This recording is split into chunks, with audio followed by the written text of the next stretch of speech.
A victory for Mr. Maduro and his government. In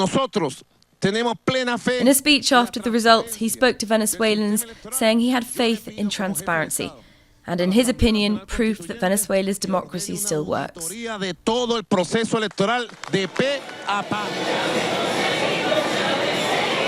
It was a result that government supporters in this poor part of Caracas had hoped for on Sunday. I'll support this government until I die. Long live the revolution. This was not a result the opposition had expected. With the president's approval rating of less than 25% and an economy in crisis, the opposition had hoped to capitalise on that and win more states. It wasn't an election free of confusion either. The government had moved this voting centre in an opposition-led neighbourhood at the last minute because of security concerns.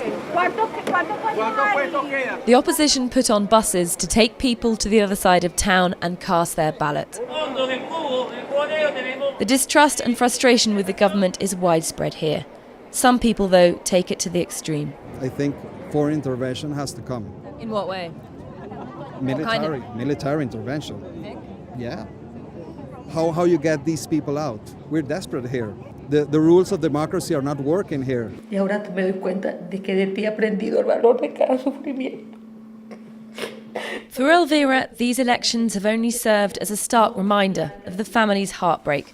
6 months ago, Elvira and Jose's son, Juan Pablo, died in an anti-government protest. The chief prosecutor at the time said he was killed by a tear gas canister thrown by the National Guard. If there are Venezuelans who think just voting is a way of getting rid of the regime, so be it. It wasn't the way my son had chosen. We did not vote out of respect for his memory and of the other people who died in the violence. These results have emboldened the government and upset the opposition. It won't mend the deep divide here in Venezuela.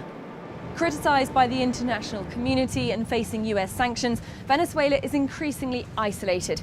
At home, the government's under more pressure than ever to make lives better for all Venezuelans and ensure the country doesn't descend into violence once again. Katy Watson, BBC News in Caracas.